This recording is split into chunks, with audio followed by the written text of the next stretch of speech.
Are you confused by what Prime Minister Modi said yesterday?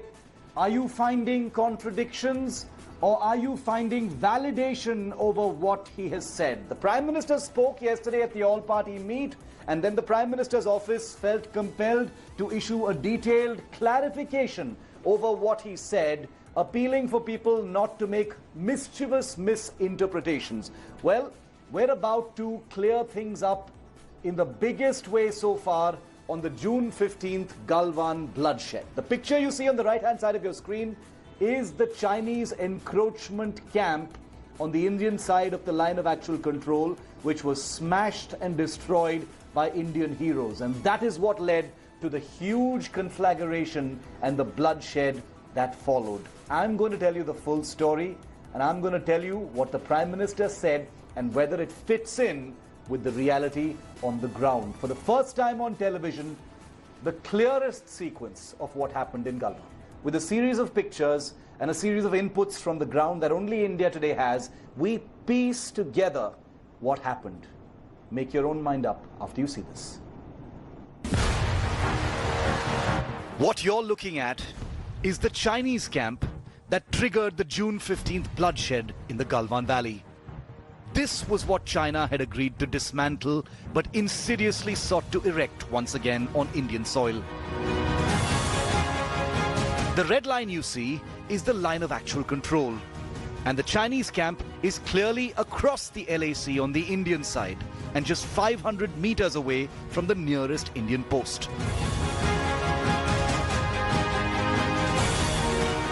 Zooming out even further, the battlefield becomes even clearer. The Chinese camp at patrol point 14 in Galwan was a few meters across the line of actual control. But let's zoom back in. Take a close look at this composite image put together by open source intelligence analyst Detresfa using images from Planet Labs and Reuters. The same place where the Chinese tried to intrude and erected a structure. This composite satellite image by Australian analyst Nathan Ruser makes it even clearer. On May the 22nd, as we showed you, the offending Chinese camp is clearly visible and became the subject of talks to disengage by senior commanders. And satellite images on the day after the bloody battle confirms that the Indian team defended Indian territory by destroying that camp, sparking a brutal clash in the process.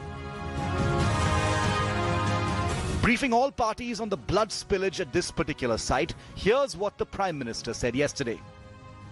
न वहां कोई हमारी सीमा में घुस आया है, न ही कोई घुसा हुआ है,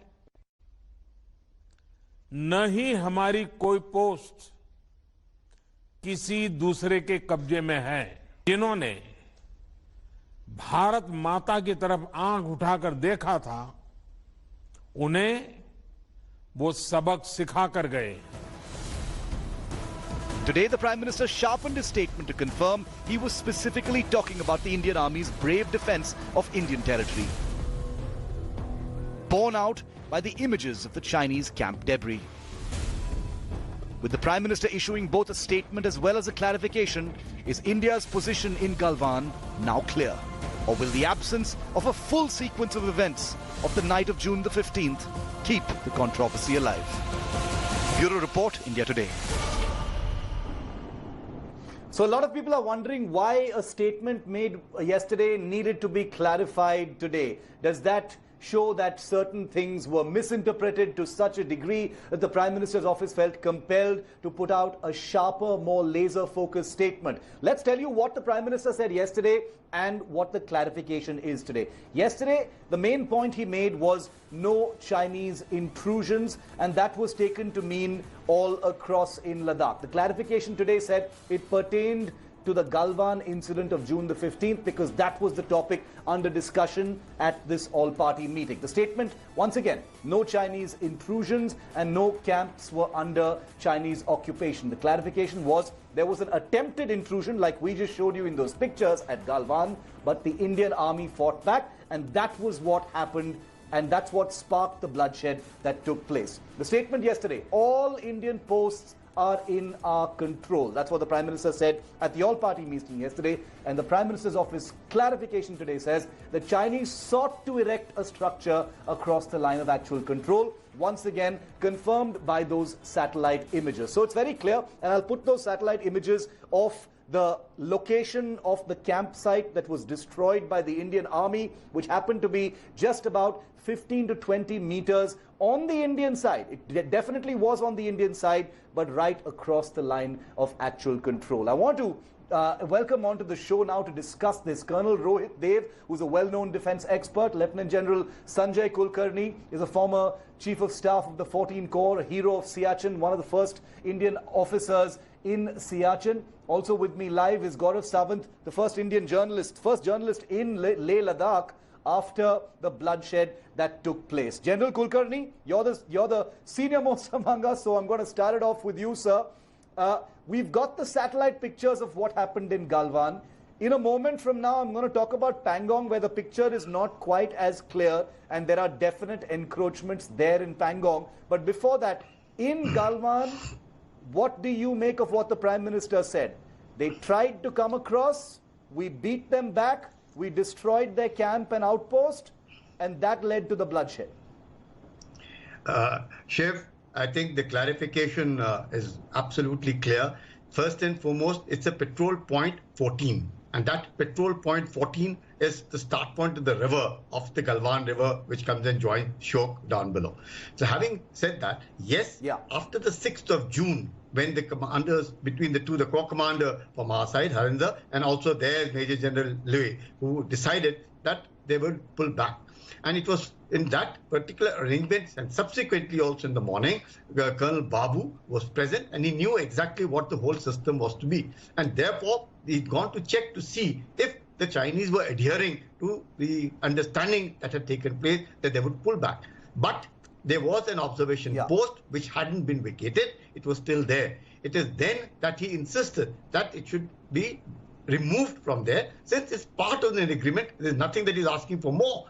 And therefore, and it was in this milling that that incident occurred, and 20 of our gallant soldiers' lives were sacrificed. Notwithstanding that, not before, again, as I repeat, not before whatever I've been told, by having taken 35, 43, 60 of their lives of the Chinese, that is not what is relevant. But yes, we lost 20 of our gallant soldiers to ensure that the sovereignty and the integrity of our country is maintained. It is in that context, I think, the Prime Minister probably gave a statement to say that there has been no intrusion, and it's not just the intrusion there, there not a single Indian army post is occupied by the Chinese. Let's be very, very clear. There is nothing, absolutely. And this is a patrol point. It is not a post, it's a point. Yeah.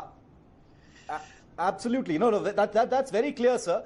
Before I go to Colonel Rohit Dev, I want to bring Gaurav Sawant in, because he's in Ladakh. He's got the lay of the land, so to speak. He's been speaking to commanders and troops there on the ground as well. Gaurav, the Galwan Valley has become a very, an absolutely front and center issue because of that horrible battle that took place on June the 15th. But what the Prime Minister says, is it borne out on the ground? The satellite images appear to confirm what the Prime Minister is saying, specifically on the Galwan Petrol Point 14 issue, Gaurav, that the Chinese encroachment was about 15 to 20 meters inside India across the line of actual control. There is no dispute over where the line of actual control is in Galwan. It's a pretty clear line. And when the Indian army tried to beat them back, destroyed that camp, that is what led to the bloodshed. So India was defending its territory there. Shiv, Galwan is something that we actually should be proud of. The manner in which the Indian army pushed the Chinese back.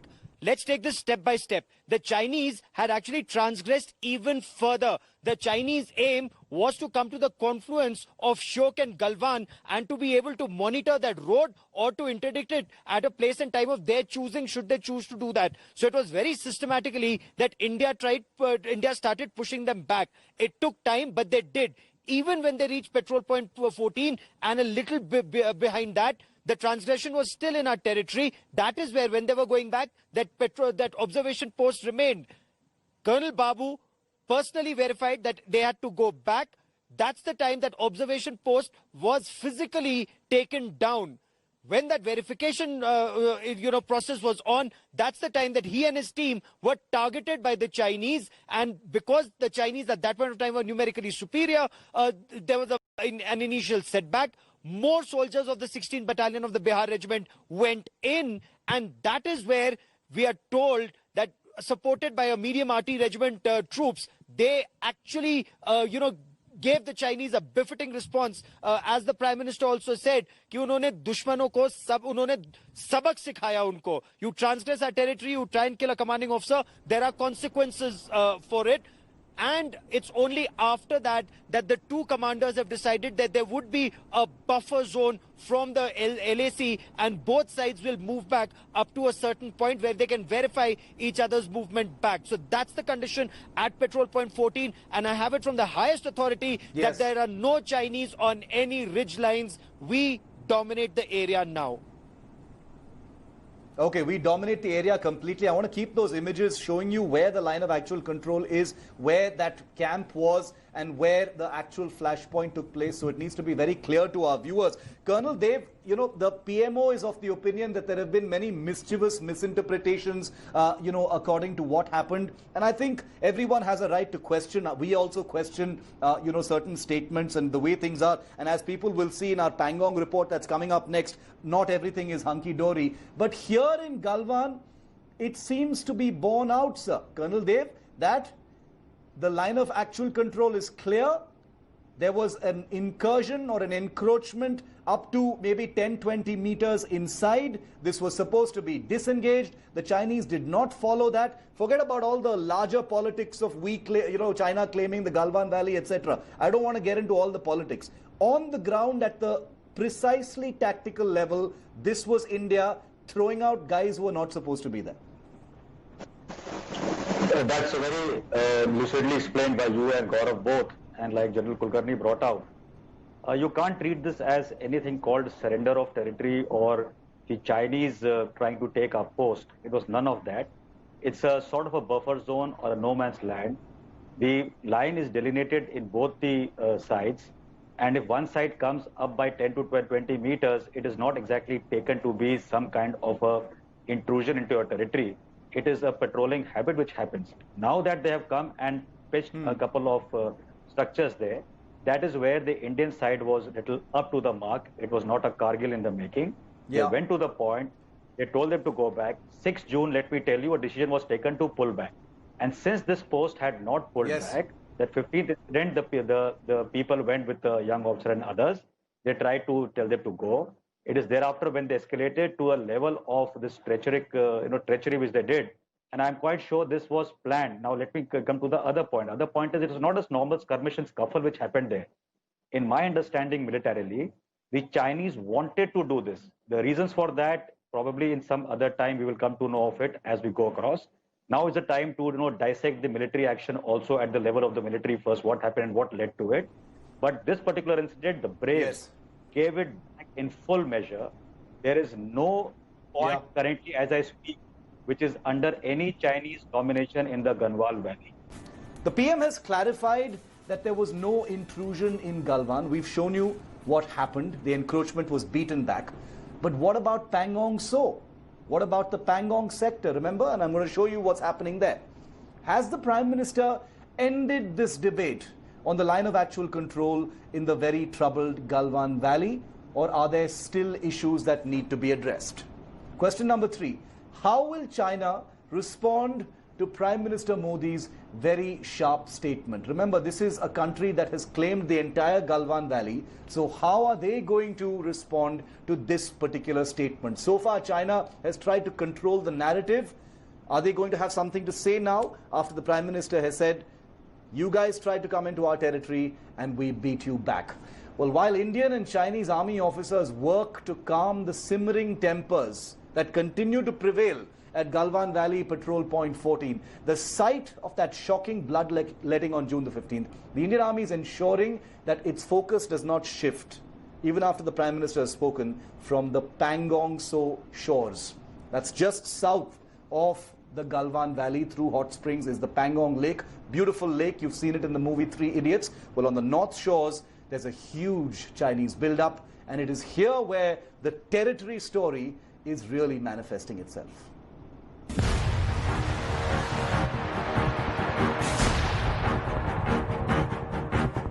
After the bloodshed in the Galwan Valley, and with tensions still swirling in this narrow valley of Ladakh,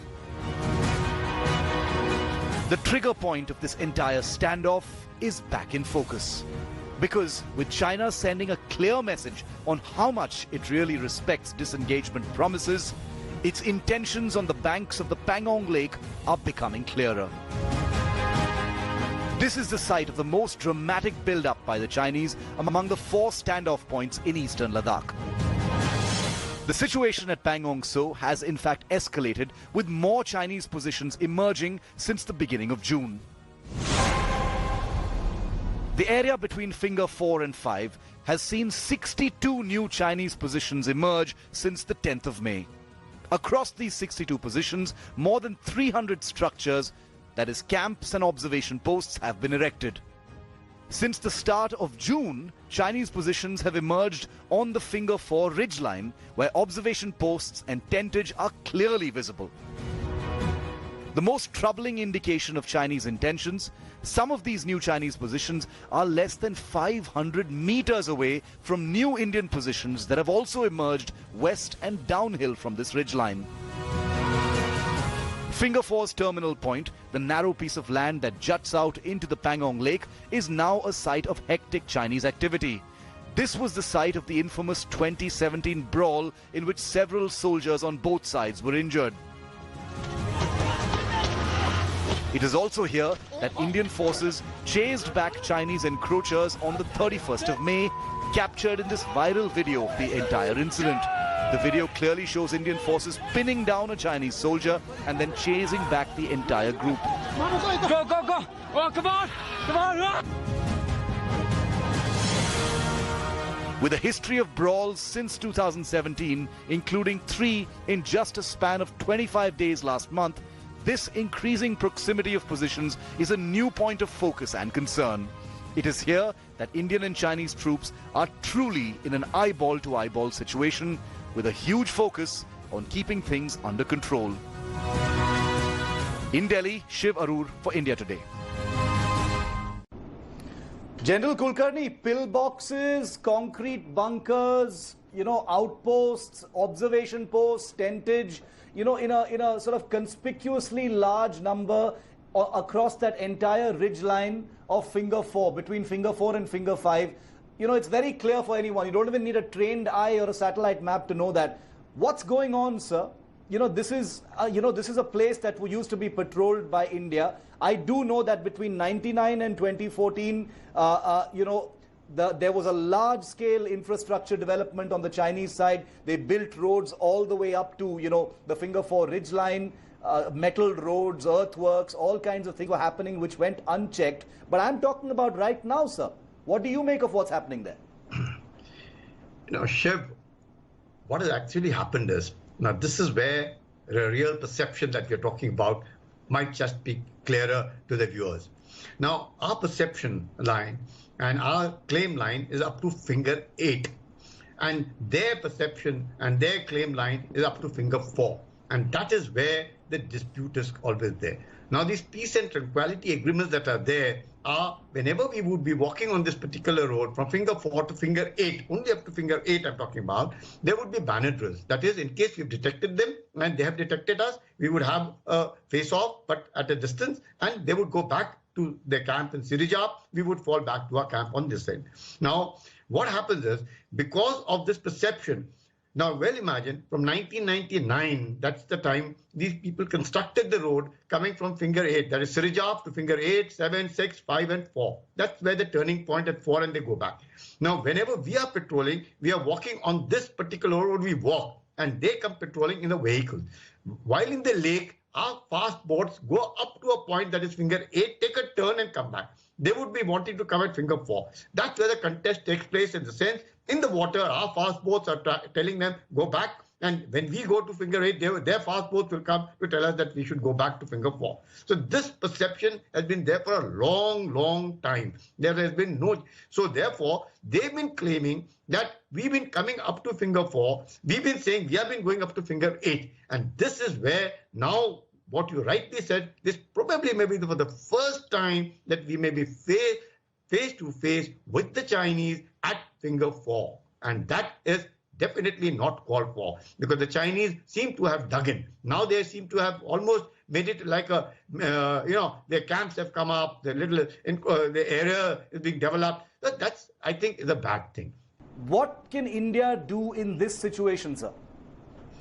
You see, notwithstanding that they could be at finger 4 and between finger 4 and finger 5, and that we are just joining them very close eyeball to eyeball confrontation which is going on over there. But notwithstanding that, this entire area is dominated even from across the Pangong Lake. So there is nothing to really be worried about. I don't visualize, what would be better is that they must pull back and status quo ante should be maintained. But should it not be maintained? Let's take it whether the Chinese insist that we want to be there or may pull back later. There's really nothing very much to be worried about, because we have been patrolling up to finger 8. Yes, the patrolling to finger 8 would have stopped. We would not be able to go to finger 8 along the ridge line. But yeah, in the water, in the lake itself, there should not be much of a problem. Of course, it will be contested because the Chinese would be wanting us to stay up to finger 4 and we would be wanting to go up to finger 8, and therefore but it should be avoided. I think it should be avoided because it would be in the interest of both the countries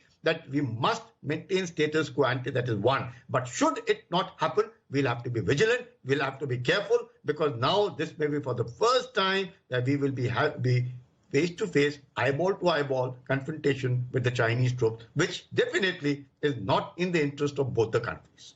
You've heard about the bloodshed. You will soon hear about the valor of the soldiers who were there on the ground and who were part of that bloodshed. But 2 kilometers away from that bloodshed point, another act of heroism was taking place.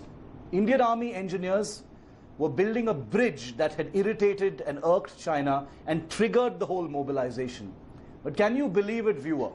Even as this bloodshed was taking place, and even while the bodies were being counted, Army engineers showed the greatest grit and determination in completing that bridge in record time and keeping India's flag flying high in the Galwan Valley. Here's that full story.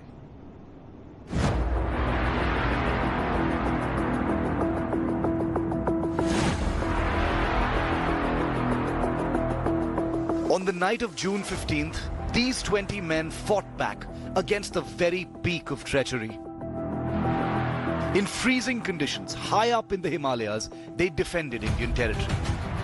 And now their living comrades have paid tribute in the most determined way possible. Over 72 hours following the bloodshed, the army has completed the 60-meter bridge over the Galwan River. A bridge construction that was responsible for triggering the massive Chinese military mobilization in the area. India today has full details of how the army, determined to finish what it started, completed the bridge even in that horrific atmosphere. This crucial bridge, less than 2 kilometers away from where the brutal clash took place. In an incredible act of valor, while the dead were still being counted on Tuesday morning, Army combat engineers went full speed ahead to finish this crucial piece of military infrastructure. The 60-meter bridge provides connectivity for Indian military units to points near the line of actual control with China. The army has already tested the bridge with vehicles over a period of 2 hours on Thursday. At the local level, the bridge has become symbolic of hardened defiance despite extreme provocation and premeditated violence by the Chinese side. An army engineer group on the north bank of the winding Galwan began construction of the bridge in April this year. Construction temporarily stopped on the 10th of May after the standoff began and China started massing forces near the line of actual control. 13 days later, construction quietly resumed despite warnings during talks by China. After the bloodshed on June the 15th, orders came in for the army engineers to ignore all else and finish the bridge on priority. 72 hours later, it was done and dusted. The Bailey Bridge is a type of portable bridge comprised of metal trusses for the rapid transit of military vehicles of all kinds, including infantry combat vehicles. Local commanders felt the need to issue the specific instruction since the enormity of Monday night's events could have potentially thrown things out of gear on the ground.